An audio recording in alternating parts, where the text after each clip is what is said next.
اللہ اللہ اللہ اللہ۔ السلام علیکم ورحمۃ اللہ وبرکاتہ۔ بسم اللہ الرحمن الرحیم، والصلاة والسلام علی رسولہ الکریم وعلی آلہ وصحبہ اجمعین، اما بعد۔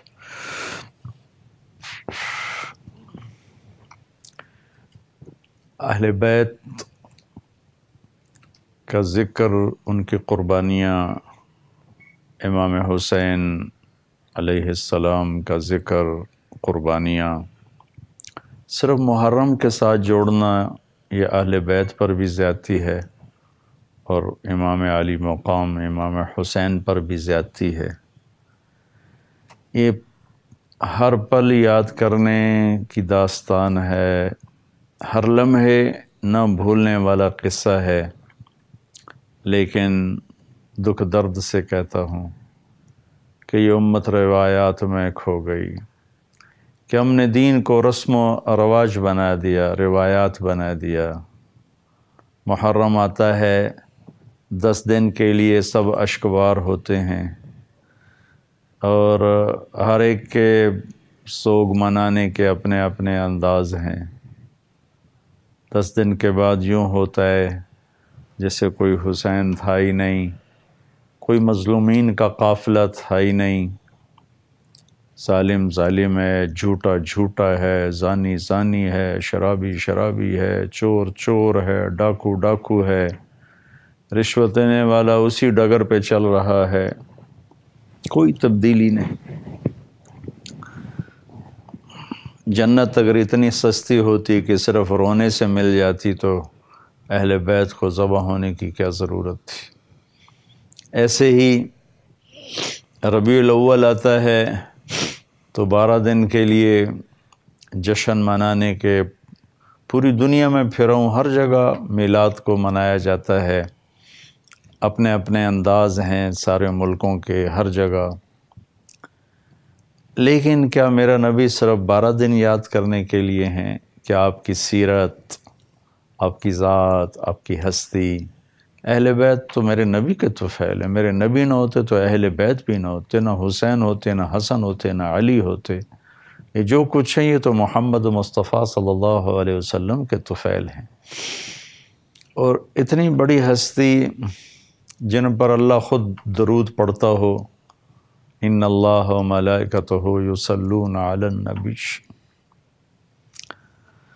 تو صرف 12 دن کے لیے جلسے بھی ہیں، جلوس بھی ہیں، نعت خوانی بھی ہے، اور اس کے بعد ایسے بھلا دیا جاتا ہے جیسے ہمارا نہ کوئی راہبر ہے، نہ ہمارا کوئی رسول ہے، نہ ہمارا کوئی ہادی ہے، نہ ہمیں کوئی بتا کر گیا ہے۔ آپ بازار میں جا کے دیکھیں کہ بازار میرے نبی کی بتائے ہوئے ترتیب پر ہیں یا جھوٹ پر ہیں، بددیانتی پر ہیں، کھوٹ پر ہیں۔ ہمارے دفتر اللہ کے نبی کی بتائی ہوئی سیرت پر ہیں یا ظلم و ستم پر ہیں، درندگی پر ہیں، بربریت پر ہیں۔ ہماری معاشرتی زندگی کیا میرے نبی کی سیرت کا نمونہ ہے یا ظلم و ستم کی عجب درد بھری داستان ہے؟ پاکستان میں جو روزانہ لاشیں گر رہی ہیں، یہ ہندو تو نہیں مار رہے، سکھ تو آ کے نہیں مار رہے، عیسائی یہودی تو نہیں مار رہے، اپنے ہی اپنوں کو قتل کیے جا رہے ہیں، کیے جا رہے ہیں، کیے جا رہے ہیں۔ اس قدر ظلم، اس قدر بے حسی۔ میرے نبی نے آخری جملہ فرمایا تھا، لا ترجعوا بعدی کفارا یضرب بعضکم رقاب بعض۔ آخری حج، آخری تقریر، میرے بعد ایک دوسرے کی گردنیں کاٹتے کاٹتے کفر تک نہ چلے جانا۔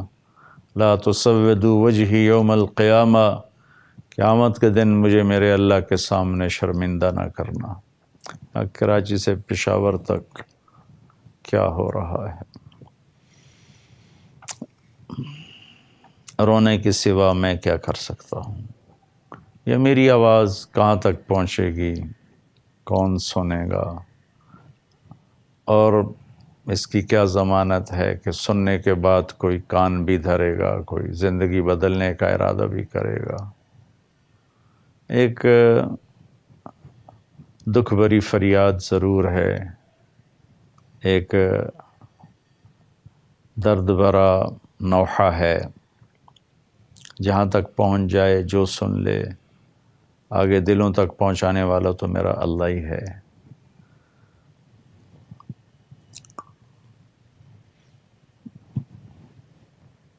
سب کچھ ہی لٹا دیا، سب کچھ ہی بھولا دیا۔ میرے نبی نے فرمایا ترکتکم علی محجۃ بیضاء لیلھا کنہارھا لا یزیغ عنہا الا ہالک۔ تمہیں روشن راستے پہ چھوڑ کے جا رہا ہوں، کسی نبی نے جاتے ہوئے یہ بات نہیں فرمائی۔ میں وہ راستہ دے کے جا رہا ہوں جس میں رات ہے ہی نہیں، دن ہی دن ہے، دن ہی دن ہے۔ اس سے ہٹو گے تو ہلاک ہو جاؤ گے، اور وہ ہلاکت آج ہم دیکھ رہے ہیں۔ اللہ ہمیں اپنے محبوب کو پل پل یاد کرنے کی توفیق دے، ان کے اہل اولاد کو، ان کی سیرت، ان کی قربانیوں کو، ان کے صحابہ کو، ان کی سیرت، ان کی قربانیوں کو اللہ ہمیں پل پل یاد رکھنے کی توفیق نصیب فرمائے۔ 10 محرم قریب ہے، میرا ارادہ تو تھا کہ میں یہ سارا واقعہ، اس کا پس منظر، پھر یہ سارا واقعہ تفصیل سے بتاتا، لیکن میں جب سے حج سے واپس آیا ہوں میری طبیعت ٹھیک نہیں ہے اور جسم میرا ساتھ نہیں دے رہا، تو میں تفصیل انشاءاللہ آپ کتابوں میں پڑھ لیں، علماء سے سن لیں، ہر طرف اس وقت اسی قصے کو سنایا جا رہا ہے، لیکن تھوڑا سا میں ضرور عرض کروں گا کہ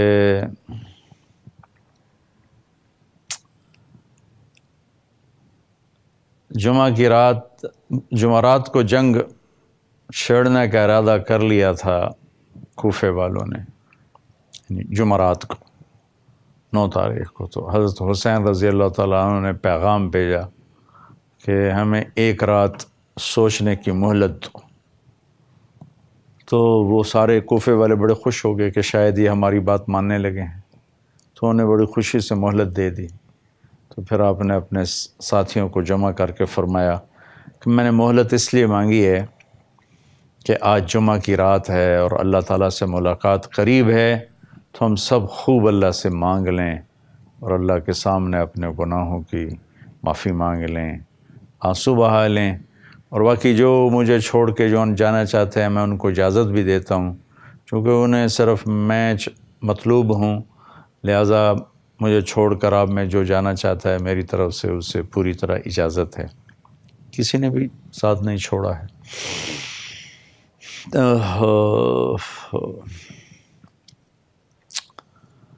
تو آپ کے ساتھیوں میں تھے ایک سعید بن عبداللہ، کھڑے ہو کر کہنے لگے حسین مجھے پتہ ہے ہم آپ کو نہیں بچا سکتے، لیکن کاش جتنے میرے جسم پہ بال ہیں اتنی میری جانیں ہوتی ہیں، اور تیری جان بچانے کے لیے میں ان پہ قربان کر دیتا تو میرے لیے بڑے فخر اور خوشی کی بات تھی۔ پھر اپنے ساتھیوں سے فرمایا کہ اللہ کی قسم ہمارے اور جنت میں صرف ایک چیز اب رکاوٹ ہے کہ یہ کوفے والے آ کے ہماری گردنیں اڑا دیں اور ہم وہ گئے جنت میں۔ یہ جذبہ اس وقت پورے لشکر کا تھا۔ اگلے دن جمعہ 10 محرم، اللہ نے یہ دن آپ کے لیے طے کیا ہوا تھا، جو چھری حضرت اسماعیل سے ہٹائی گئی، پھر حضرت عبداللہ سے ہٹائی گئی، اسے حضرت حسین پر چلنا تھا، اور قربانی کی داستان نے اپنے انتہا کو پہنچنا تھا۔ ایک مرتبہ آپ نے حضرت ام سلمہ، آپ کی بیگمات میں سے ہیں، ان سے فرمایا کہ ذرا دروازے پر کھڑی ہو جاؤ، ایک فرشتہ آ رہا جو پہلے کبھی آیا نہیں مجھ سے ملنے کے لیے۔ وہ دروازے پہ کھڑی ہو گئیں، اتنے میں کہیں سے حسین کھیلتے ہوئے آئے، ام سلمہ کے روکتے روکتے بھاگ کے اندر چلے گئے۔ تھوڑی دیر کے بعد اندر سے رونے کی آواز آئی، اللہ کے نبی کے زور سے رونے کی آواز، بس ام سلمہ اندر گئیں تو دیکھا آپ نے حسین کو ایسے سینے سے لگایا ہوا تھا اور پھوٹ پھوٹ کے رو رہے تھے. تو انہوں نے عرض کی یا رسول اللہ میرے ماں باپ قربان، آپ کیوں رو رہے ہیں؟ فرمایا کہ یہ فرشتہ جو آیا تھا وہ یہ بتا کر گیا ہے کہ میرے اس بچے کو میری امت قتل کر دے گی. مجھے وہ زمین دکھائی ہے جہاں پر اس کا خون گرے گا، وہ مٹی دکھائی ہے. علی رضی اللہ تعالیٰ عنہ جب عراق تشریف لے گئے اور کربلا سے گزرے تو پوچھا یہ کون سی جگہ ہے؟ تو انہوں نے بتایا تو فرمایا صبرن ابا عبداللہ، صبرن ابا عبداللہ، صبرن ابا عبداللہ. ابو عبداللہ حضرت حسین کی کنیت، ابو عبداللہ صبر، ابو عبداللہ صبر، ابو عبداللہ صبر. تو ساتھی نے پوچھا کیا فرما رہے ہیں؟ کہ وہ جگہ ہے جہاں میرے بیٹے کا خون گرایا جائے گا اور اس کے ساتھ امت کے بہترین انسان ہوں گے جو اس کے ساتھ شہید کیے جائیں گے اور ان کا خون اس مٹی میں گرایا جائے گا.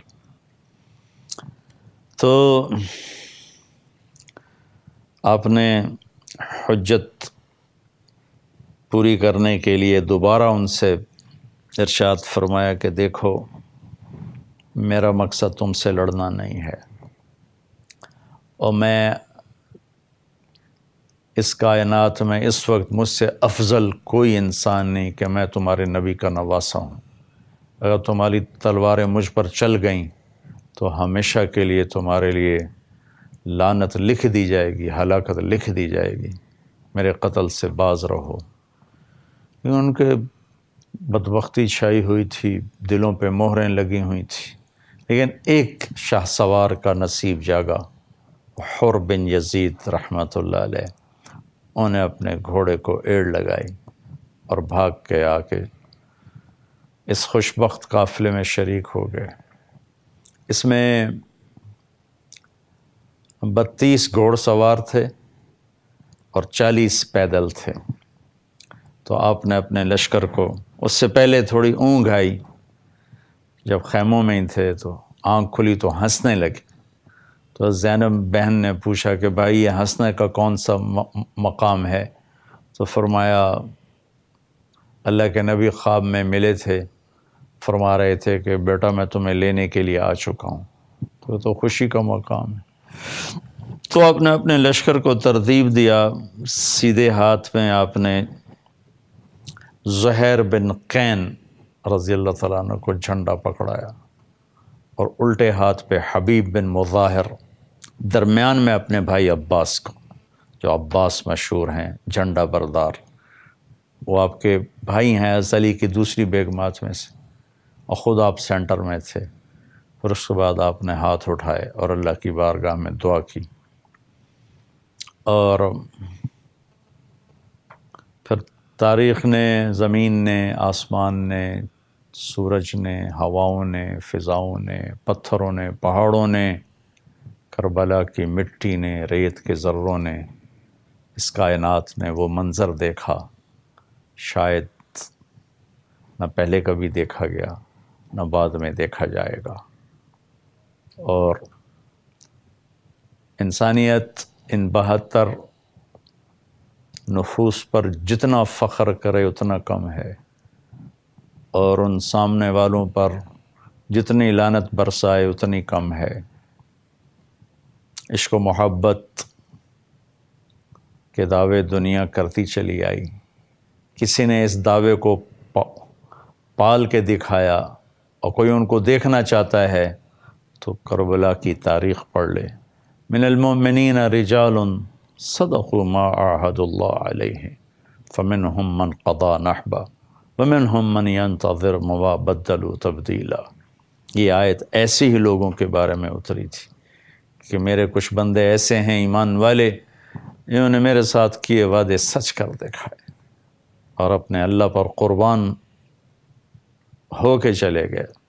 کوئی چیز رکاوٹ نہ بنی، پہاڑوں سے ٹکرا گئے، آندھیوں کے سامنے ڈٹ گئے، طوفانوں کے منہ پھیر دیے، لیکن نہ بکے نہ جھکے نہ دبے. گردنیں کٹا دیں، سردار چڑھ گئے، از لذت دیدارش خسرو چتواں گفتن سر دادن و جاں دادن نادیدہ رخ یار. امیر خسرو فرماتے ہیں کہ میرے رب، ابھی تو تمہیں دیکھا نہیں اور تیرے عشق میں گردنیں کٹا دیں، نیزوں پہ چڑھ گئے، سولیوں پہ چڑھ گئے، جس دن تمہیں دیکھیں گے اس دن تیرے عاشقوں کا کیا حال ہوگا۔ تو پہلے فردن فردن جنگ شروع ہوئی تو جو بھی کوفے والا آتا وہ قتل ہو جاتا، جو بھی آتا وہ قتل ہو جاتا۔ تو اس پر شمر نے کہا کہ اس طرح تو یہ ہم سب کو کھا جائیں گے، ان پر اکٹھے حملہ کرو۔ پھر حملہ ہوا، کہاں 72 کہاں 3000۔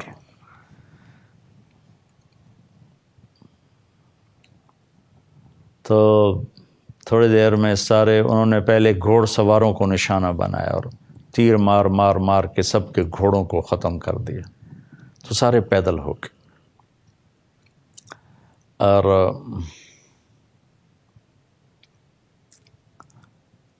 لڑتے لڑتے لڑتے لڑتے لڑتے لاشیں گر رہے تھے، ان کے 10 آدمی مرتے تو کوئی پتہ نہ چلتا، یہاں ایک شہید ہوتا تو خلا پیدا ہو جاتا تھا۔ ان میں سے ایک ایک کئیوں کے سر اڑا کے پھر گر رہا تھا، پھر مر رہا تھا۔ تو زہیر جو آپ کے رائٹ سائڈ تھے، نماز کا وقت داخل ہوا تو آپ نے زہیر سے فرمایا کہ ان سے کہو، شمر سے کہو تھوڑی دیر رک جائے، مجھے نماز پڑھنے دے۔ تو شمر نے کہا، انہوں نے آگے بڑھ کے کہا کہ تھوڑی دیر رکو، نماز پڑھنی ہے۔ تو شمر نے کہا ہم جنگ نہیں بند کریں گے۔ تو انہوں نے واپس آ کے عرض کی کہ وہ تیار نہیں ہیں۔ تو آپ نے فرمایا پھر ٹھیک، آدھے نماز پڑھو آدھے جنگ کرو۔ میں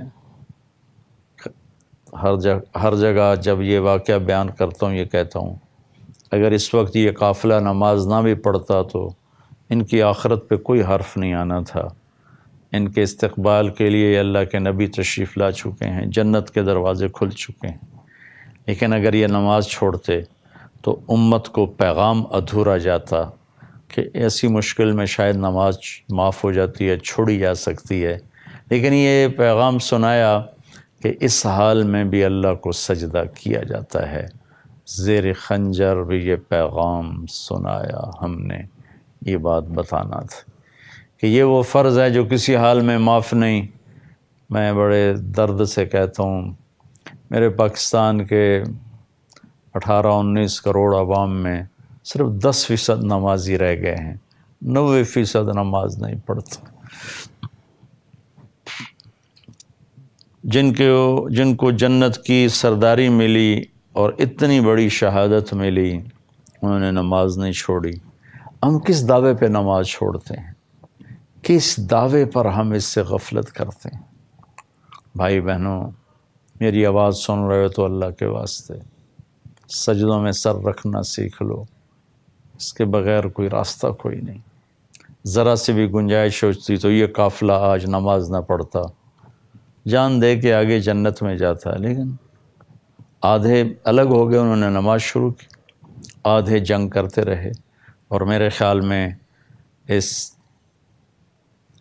1500 سال میں، 1535 سال میں ایسی نماز شاید ہی پڑھی گئی ہو، اور ایسا درد بھرا منظر شاید ہی کبھی سامنے آیا ہو۔ آپ اپنے خون سے وضو کیے یا کربلا کی مٹی سے تیمم کیے، جب ابلتے خون کے فواروں کے ساتھ جب اللہ اکبر کہا ہوگا تو زمین آسمان میں کیا ہلچل مچی ہوگی، جب سجدے میں سر رکھا ہوگا تو زمین نے کیا بوسے لیے ہوں گی، اور تحت الثری تک زمین کیسے اس کا کلیجہ ٹھنڈا ہوا ہوگا، اور میرے اللہ کے عرش کے دروازے کیسے کھلے ہوں گے کہ اس حال میں بھی سجدہ کر رہے ہیں۔ اللہ اکبر، اللہ اکبر۔ اب تو ویسے میری طبیعت ٹھیک نہیں، میں واقعہ بیان نہیں کر سکتا، لیکن میں نے جب کبھی بھی واقعہ بیان کیا میں پورا نہیں کر سکا، مجھے بیچ میں چھوڑنا پڑا۔ دل اس طرح پھٹتا ہے کہ میں اس کو پورا بیان کر ہی نہیں سکتا۔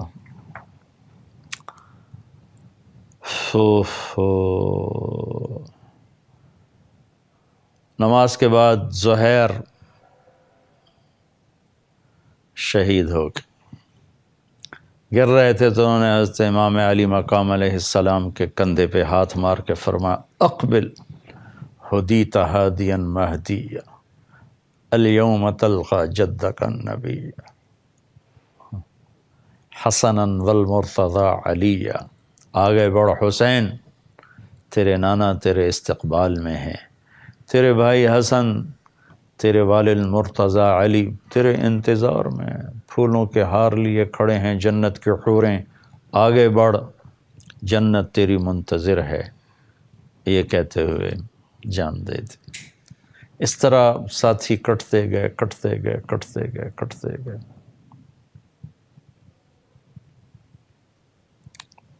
پھر اہل بیت کی باری آ گئی۔ پہلے تو جان نثار قربان ہو رہے تھے، آپ کے بھائیوں میں عباس، محمد، عثمان، ابو بکر، جعفر، حسین، 5 آپ کے علاوہ 6 حضرت علی کے اولاد، 1 حضرت فاطمہ کے جگر کے ٹکڑے، میرے نبی کی آنکھوں کی ٹھنڈک، میرے نبی کے پھول جنہیں مسل دیا گیا، اور 5 بھائی ساتھ اور باری باری باری باری باری شہید ہوتے گئے۔ آپ کے بچوں میں علی الاکبر، علی الاصغر شہید ہو گئے۔ علی الاکبر، علی الاصغر تو زین العابدین ہیں، علی الاصغر، علی الاکبر، عبداللہ، ابو بکر۔ پھر آپ کے بھتیجوں میں قاسم، عبداللہ، ابو بکر۔ پھر حضرت عبداللہ بن جعفر کی اولاد میں سے اون اور محمد، مسلم بن عقیل کی اولاد میں سے جعفر، عبد الرحمن، عبداللہ۔ پھر عبداللہ بن مسلم بن عقیل، کوئی 15-16 کے قریب ہیں، محمد بن ابی سعید بن عقیل، یہ سب آل رسول ہیں جو باری باری باری باری باری باری ذبح ہوئے۔ ان میں قاسم سب سے حسین تھے۔ اس سارے قافلے میں جو اہل البیت کا جو قافلہ ذبح ہوا، اس میں قاسم سب سے حسین تھے۔ جب وہ گھیرے میں آئے اور ان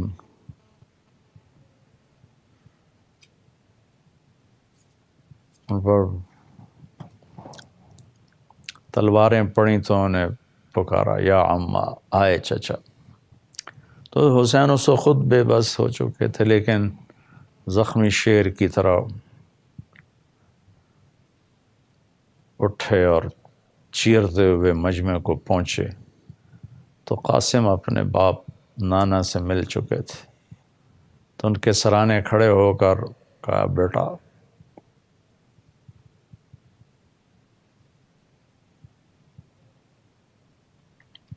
آج تیرا چاچا بڑا بے بس ہے۔ ہائے ہائے، وہ کیا دن ہوگا جب ہمارے نانا ہمارے وکیل بن کر آئیں گے۔ پھر ان کو اٹھایا، جا کر اہل بیت کے شہداء کے ساتھ ڈال دیا۔ آزمائش کی گھڑیاں بھی کچھ باقی تھیں۔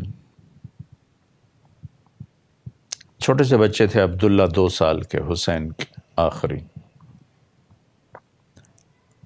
علی الاکبر شہید ہو گئے تھے، ابو بکر اور عبداللہ یہ تو خود تنہا رہ گئے تھے، تو ان کو بلوایا، تقدیر شاید ابھی اور اوپر لے جانا چاہتی تھی۔ ان کو خیال تھا کہ اس معصوم بچے کو کوئی کیا کہے گا، تو ان کو بلا کر جیسے آخری الوداعی سلام محبت، تو ان کو پیار کر کے اپنے گود میں بٹھایا ہی تھا کہ کوفے کے لشکر میں ایک سپاہی ابن الموقد اس کا نام تھا، اس نے جوڑ کے تیر جو مارا تو خطا ہونے کی بجائے وہ عبداللہ کی کیلے میں آ کے ایسے سیدھا پار ہو گیا، بچے کی آہ بھی نہ نکلی اور گردن ایسے ڈھلک گئی۔ اس وقت اپنے عبداللہ کا خون اپنے دونوں ہاتھوں میں لے لیا، ایسے کر کے لے لیا، ایسے دونوں لپ بھر گئے تو اس کو یوں آسمان کی طرف کیا ایسے۔ اللہ اکبر، اللہ اگر تو راضی ہے تو کوئی گلہ نہیں، ان سے بدلے لے لینا، اور ان کو بھی وہیں ڈال دیا۔ پھر اس کے بعد اٹھے اور کوفے والوں نے گھیرے میں لے لیا، اور شمر کہہ رہا تھا قتل کرو قتل کرو، اکیلے رہ گئے تھے، سب قافلے والے آگے جا چکے تھے۔ تو زرع بن شریک تمیمی نے آپ کے کندھے پہ تلوار کا وار کیا، تو تلوار گر گئی ہاتھوں سے۔ سنان بن انس نے سیدھا سینے پہ وار کیا نیزے کا، جسے پیچھے گرا، تو پھر اس نے یزید بن خولہ سے کہا کہ سر کاٹو، وہ پیچھے ہٹ گیا، تو وہ خبیث خود آگے بڑھا، سنان بن انس، اور اس نے آپ کا سر کاٹا اور نیزے پہ چڑھا دیا۔ تو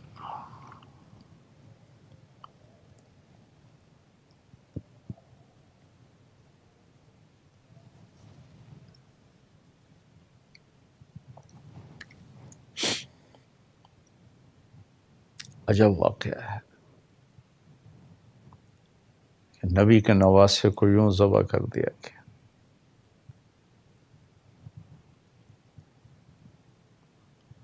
پھر خواتین کو پکڑا گیا، بچوں کو پکڑا گیا۔ تو حضرت زینب کا جب گزر ہوا تو لاشیں سر کٹے ہوئے نیزوں پر، چھوٹے بچے عبداللہ کا سر بھی نیزے پر تھا، تو انہوں نے وہاں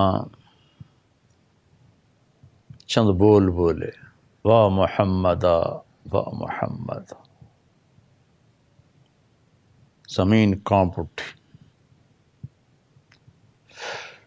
فضا رو پڑی، واہ محمد واہ محمد، ہائے محمد ہائے محمد، صلی علیک الالہ و ملک السماء، اللہ کا آپ پہ درود و سلام ہو، آسمان کے فرشتوں کا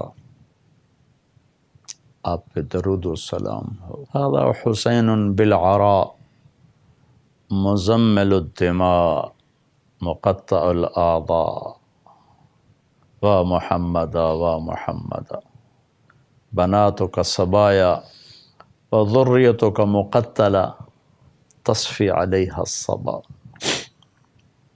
یہ آپ کا حسین ہے، آج بڑا سرخ جوڑا پہنا ہوا ہے، اپنے خون کے تانے بانے کا ہی جوڑا پہنا ہوا ہے، اپنی بوٹیوں کا ہار بنایا ہوا ہے، آج اس کی بارات ہے،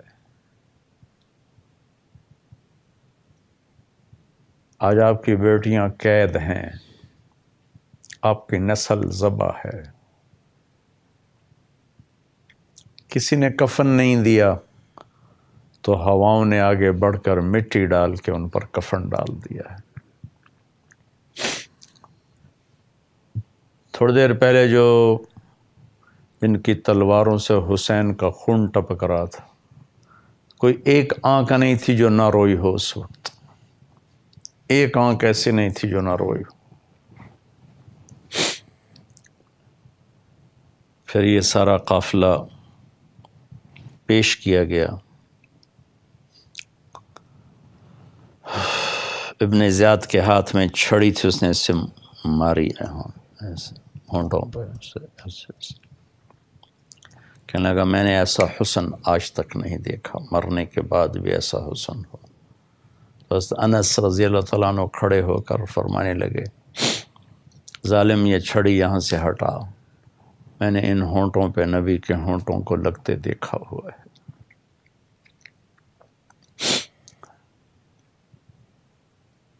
ابن زیاد جب گھر داخل ہوا، اچھوں سے برے، بروں سے اچھے، تو اس کی ماں کہنے لگی لعنت ہے تجھ پر زیاد کے بیٹے، تو نے نبی کی اولاد کو قتل کیا۔ جا دور ہو جا میری نظروں سے، کبھی تو جنت کی ہوا بھی نہ لے کر۔ ہمیشہ کے لیے اپنے بیٹے سے اس نے آنکھیں پھیر لی۔ پھر یہ سر یزید کے دربار میں بھی پیش کیا کہ عاشق کا جنازہ ہے، ذرا دھوم سے نکلے، محبوب کی گلیوں سے ذرا گھوم کے نکلے۔ یزید نے بھی منہ پہ چھڑیاں ماری، کو بکواس کی۔ تو زید بن ارقم رضی اللہ تعالیٰ عنہ کھڑے ہوئے، کہا کہ ایسا نہ کر، میں نے ان ہونٹوں پہ نبی کے ہونٹوں کو لگتے دیکھا ہوا ہے۔ واقعہ تو آپ پڑھ لیں گے، مجھ سے تو سنایا نہیں جا رہا۔ ہاں میں تھوڑا سا ایک اضافہ بتاؤں گا۔ حضرت حسین کیسے تھے؟ کیونکہ یہ عام کتابوں میں یہ نہیں ملتا، تو میں بتانا چاہتا ہوں کہ امام حسین علی مقام کا حلیہ کیسا تھا؟ قد و قامت، کان ربعۃ لیس بالطویل ولا بالقصیر، درمیانہ قد تھا، نہ لمبا نہ چھوٹا، واسع الجبین، ماتھا کشادہ تھا، کث اللحیہ، داڑھی مبارک گھنی تھی، واسع الصدر، سینہ چوڑا تھا، عظیم المنکبین، کندھے بڑے مضبوط اور بڑے تھے، ضخم العظام، ہڈیاں چوڑی تھیں، رحب الراحہ، ہتھیلی، ضخم الکفین والقدمین، اور ہتھیلیاں بڑی مضبوط اور پاؤں بڑے مضبوط تھے، اور رنگ بڑا خوبصورت تھا، سرخ اور سفید رنگ تھا، ابیض مشرب بحمرہ، سفید رنگ اور اس میں سرخی شامل تھی، متماسک البدن، مضبوط جسم تھا، رجل الشعر، اب اللہ کے نبی کی طرح بال آپ کے گھنگریالے تھے، حسن الصوت، آواز بڑی سریلی تھی، فی صوتہ حنۃ وغنۃ، آواز میں ایک نغمہ تھا، جب آپ بولتے بھی تھے تو لگتا تھا جس سے کوئی بہت سریلا آدمی کسی سر میں بول رہا ہو۔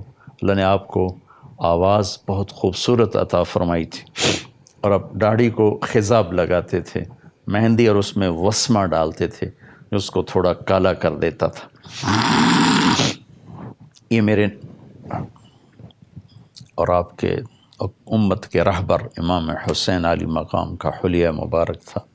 دونوں بھائی، حسن اللہ کے نبی کے مشابہ تھے چہرے سے کمر تک، اور حسین چہرے سے کمر تک اپنے باپ کے مشابہ تھے۔ حسن نیچے کمر سے پاؤں تک اللہ کے نبی کے مشابہ تھے، اور حسین کمر سے پاؤں تک حسن کمر سے پاؤں تک حضرت علی کے مشابہ تھے، اور حسین کمر سے پاؤں تک اللہ کے نبی کے مشابہ تھے، لیکن دونوں اللہ کے نبی کی آنکھوں کی ٹھنڈک تھے۔ ایک کو زہر میں ہائے ہائے فرمایا، جب آخری دفعہ زہر دیا گیا کہ میرے بھائی حسین مجھے بہت دفعہ زہر دیا گیا ہے، اس دفعہ جو زہر دیا ہے اس نے میرا کلیجہ کاٹ دیا ہے۔ تو اس میں تڑپ تڑپ کے چلے گئے، ایک کا سر نیزے پہ چڑھا دیا، وہاں چلے گئے۔ تو میرے بھائی بہنوں، میری تمنا تو تھی کہ میں اس کو آپ کو تفصیل سے سناتا، لیکن میں نے کبھی کبھی تیاری کر کے بھی سنانا چاہا تو میں نہیں سنا سکا ہوں، بیچ میں ہی چھوڑنا پڑا۔ اب تو ویسے ہی میری طبیعت خراب ہے، کتابوں میں پڑھ لیں، اسے یاد رکھنے کے لیے پڑھیں، اور اس کا سبق یہ ہے کہ اللہ کو راضی کرنے کے لیے جو قیمت دینی پڑے دے تو۔ حضرت علی رضی اللہ تعالیٰ عنہ نے وصیت نامہ لکھایا تھا، اس وصیت نامے کے ابتدائی چند بول پڑھ کے سناتا ہوں، اور ایک جملے کی وجہ سے مجھے یاد آیا کہ اللہ کو راضی کرنے کے لیے جو بھی قیمت دینی پڑے. اپنے بچوں کا نام یہ وصیت تھی، احی قلبک بالموعظہ، دل کو زندہ رکھنا قرآن سے، ونورہ بالحکمہ، اسے نورانی بنانا نبی کے کلام سے، وقویہ بالزہد، اسے مضبوط بنانا دنیا کی بے رغبتی سے، وظللہ بالموت، اسے قابو میں رکھنا موت کی یاد سے، وقررہ بالفنا، مٹ جانے کا اس سے اقرار لینا، فحذرہ وصولۃ الدہر وتقلب الایام وتقلب اللیالی والایام، اور اسے زمانے کی بے وفائیاں بتانا، ڈرانا، اور بدلتے چہرے، بدلتے بول، بدلتے رنگ، زمانے کے بدلتے گرگٹ کی طرح رنگ، انہیں بتانا کہ یہ دھوکے کا گھر ہے، یہ وفاؤں کا جہان نہیں ہے. وَأَعْرِضْ عَلَيْهِ أَخْبَارَ الْمَاضِينَ، پچھلی قوموں کے قصے سنانا. وَصِرْ فِي دِيَارِهِمْ، ان کی اجڑی بستیوں میں، شکستہ کھنڈر حویلیوں میں جانا کہ ویران محلات سے پوچھنا. صرف فی دیارہم وانظر این حلوا، پھر ان میں غور کرنا کہ یہاں ہٹو بچوں کے شور تھے، کہاں چلے گئے. فإنک تری قد انتقلوا من دار الغرور ونزلوا فی دار الغربہ، تم دیکھو گے بچوں کہ وہ دھوکے کا گھر چھوڑ کر وحشت کے گھر میں، تنہائی کے گھر میں، کیڑوں کے گھر میں جا کے سو گئے. فإنک صرت کأحدہم، ایک دن تم بھی اسی قبر میں جاؤ گے. لہٰذا یہ جملہ فلا تبع آخرتک بدنیاک بل بع دنیاک بآخرتک، میرے بچے، میرے بیٹے، دنیا اور آخرت میں مقابلہ ہو جائے، دنیا نہ بچانا، آخرت بچا لینا، دنیا چھوڑ دینا. دنیا اور آخرت میں کسی ایک کو بیچنا پڑے تو آخرت نہ بیچنا، دنیا بیچ دینا، دنیا کے بدلے میں آخرت خرید لینا. ایسا نہ کرنا کہ آخرت بیچ کے دنیا خرید لو تو گھاٹے کا سودا ہے.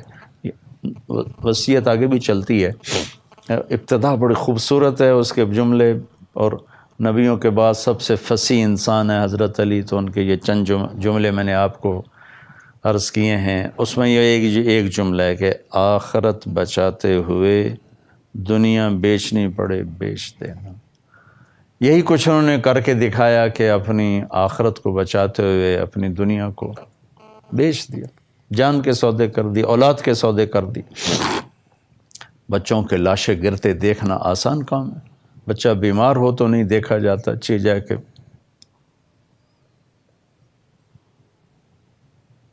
اللہ میرے جیسا حقیر انسان ان پاکیزہ ہستیوں کو کہاں سے بیان کر سکتا ہے. ایک سبق ہے کہ آؤ ہم اللہ کو راضی کریں. ہم بھی عجب لوگ ہیں، اور پورا پاکستان یزید کو، شمر کو برا بھلا کہنے پر لگا ہوا ہے، لیکن کام سارے یزید والے، شمر والے، ابن زیاد والے. ایک کام بھی حسینی قافلے کا نہیں ہے. کام سارے ان کے آنسو اہل بیت کے لیے، اور شرکت شمر کے قافلے میں، زندگی اللہ کے نبی کی دشمنوں والی، اور جلد سے ان کی یاد کے. تو یہ بھائیو ایک قدم اور بڑھائیں، ایک قدم اور بڑھائیں. یہ کرنا بھی کسی نیکی کو ہلکا نہیں سمجھنا چاہیے.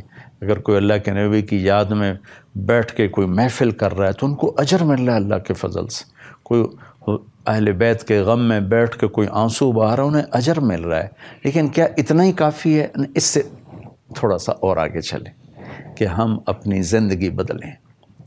یہ پیغام ہے کہ ظلم کے ساتھی نہ بنو. اگر حضرت امام علی مقام یزید کی بیعت کر بھی لیتے تو ان کی آخرت کو کیا نقصان تھا؟ کوئی نقصان نہیں تھا، جب پہلے ہی فیصلہ ہو چکا تھا جنت کے سردار ہیں. نقصان ہونا تھا پیغام پہنچانے میں، کہ پھر یہ پیغام جاتا کہ سودا کیا جا سکتا ہے، ایمان کے سودے ہو سکتے ہیں۔ وہ یہ بتانا چاہتے تھے کہ ایمان بکنے والی چیز نہیں ہے، اس کے لیے ہر چیز قربان کی جا سکتی۔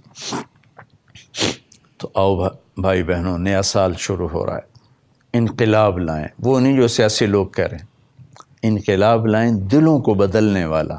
انقلاب کہتی دل کے بدل جانے کو ہے، کہ اللہ کی نافرمانی کے راستے چھوڑ دیں، ظلم و ستم کے راستے چھوڑ دیں، زیادتی کے راستے چھوڑ دیں۔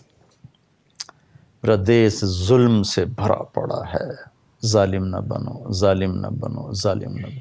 میں حکمرانوں کو یا سیاستدانوں کو یا طاقتور کو کیا برا بھلا کہوں؟ میرے دیس میں جس کا داؤ لگتا ہے وہ ظلم کی آخری حد تک چلا جاتا ہے۔ مظلوم بھی جب طاقت میں آتا ہے تو ظالم ظالم ظالم ترین بنتا چلا جاتا ہے۔ تو بھائیو، اہل بیت کی قربانیوں کے یاد میں ایک سبق سیکھیں کہ ہم ظالم نہ بنیں، ظالم کے ساتھی نہ بنیں، ظلم کے راستے پر نہ چلیں، مظلوم بن جاؤ، حسینی قافلے کے شریک بن جاؤ۔ ظالم بنو گے تو پھر شمر کے ساتھ ہی جانا پڑے گا، ادھر ہی سفر ہوگا، اس طرف سفر نہیں ہو سکتا۔ مظلوم بن جاؤ، ایک دوسرے پر کیچڑ اچھالنا، ظلم و ستم، قتل و غارت، چوری ڈاکے، اغوا، رشوت، اس پیسے کو لے کر کہاں جانا ہے؟ ان گوٹھیوں بلڈنگوں کو لے کر کہاں جانا ہے؟ کیا آج جو اوروں کی گردنیں کاٹ رہے ہیں ان کے پیچھے موت نہیں کھڑی ہوئی؟ جو اپنے بینک بیلنس بڑھا رہے ہیں، کیا قبر کے کیڑے ان کی لاشوں کو نہیں کھائیں گے؟ کیا ان کا کفن ٹکڑے ٹکڑے نہیں ہو گئے؟ کیا موت ان کو بھلا دے گی؟ تو آؤ بھائی، ہم اپنے سال کی ابتدا کریں اس مبارک سبق کے ساتھ کہ ہم ظالم نہیں بنیں گے۔ میں تو ہر دفعہ یہ کہتا ہوں، جھوٹ نہ بولو، ظلم نہ کرو، بددیانتی نہ کرو، فرائض ادا کرو، کبیرہ گناہوں سے بچو، محبت سے رہو، پیار سے رہو، نہ مذہب کے نام پہ قتل و غارت کے بازار گرم کرو۔ اللہ کی قسم، اس کا فائدہ تمہیں کچھ بھی نہیں ہوگا۔ میری بات پہ یقین نہیں تو اسپین کا ایک چکر لگا لو۔ میں جا کے میں وہاں آنسوؤں سے نہیں رویا، میں جو کہتے ہیں نا خون جگر اور دل کا رونا، یعنی میرے دل اور جگر سے آنسو نکلے وہاں۔ اس وجہ سے نہیں کہ یہاں زوال آ گیا، اس وجہ سے کہ جس وجہ سے وہ تباہ ہوئے تھے وہ سب کچھ پاکستان میں ہو رہا ہے اور کسی کو ہوش کوئی نہیں ہے۔ سب علماء کے سامنے ہاتھ جوڑتا ہوں، اپنے عقائد جو میں ہیں مضبوط رہو، نفرت کی آگ نہ بھڑکاؤ، محبت کا پیغام دو، محبت کا پیغام دو، محبت کا پیغام دو۔ سب کو گلے لگانا سیکھو، اختلاف رائے کو برداشت کرنا سیکھو۔ نوجوانوں سے کہتا ہوں، تعصب سے پاک ہو کے رہو، مسلم بن کے رہو، اپنے عقائد پر مضبوط رہو جو تمہارے ہیں، کسی کو اس طرح نیچے نظروں سے نہ گراؤ کہ دیکھو کیا ہو رہا ہے، کس طرح آگ بھڑک رہی ہے۔ سلام کرنا چھوڑ گئے، ایک دوسرے کو واجب القتل کہتے پھر رہے ہیں۔ رحم کرو، اللہ کے واسطے رحم کرو۔ بہت تاریکی کا دور ہے۔ بغداد زیر و زبر ہو گیا تھا جب وہاں حنبلی شافعی لڑائیاں تھیں، مالکی حنفی لڑائیاں تھیں، شیعہ سنی لڑائیاں تھیں، تو اللہ تعالیٰ نے ہلاکو کو بیچ کے شیعہ بھی مٹا دیے، سنی بھی مٹا دیے، حنفی، مالکی، حنبلی، شافعی سب مٹا دیے۔ 15 لاکھ آدمی تیغ کروا دی۔ اللہ کے واسطے ایک دوسرے کو برداشت کرو، سیاست کے نام پہ ظلم نہ کرو، مذہب کے نام پہ ظلم نہ کرو، قومیت کے نام پہ، تجارت کے نام پر کسی بھی شکل میں ظالم نہ بنو، مظلوم بن جاؤ۔ سینے سے لگانا سیکھو، دھکا دینا نہ سیکھو، پیار کرنا سیکھو، نفرت کرنا نہ سیکھو، قریب کرنا سیکھو، دور کرنا نہ سیکھو۔ تبلیغ کا کام ایک تحفہ ہے، اس میں ٹائم لگاؤ۔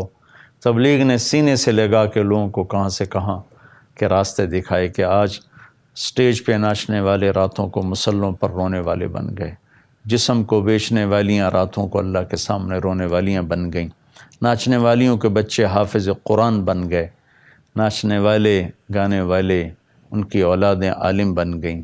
صرف سینے سے لگانے کا کام کیا، 6 بر اعظم میں اللہ نے تبلیغ کے کام کو پھیلا دیا۔ اللہ تعالیٰ نے کئی دفعہ مجھے جانے کا موقع دیا۔ میں آپ سب بھائی بہنوں کی منت کرتا ہوں، آئیں ہم مسلمان بن کے رہیں، امت بن کر رہیں، تبلیغ میں وقت لگائیں، آپ کو بہت فائدہ ہوگا، بہت فائدہ ہوگا۔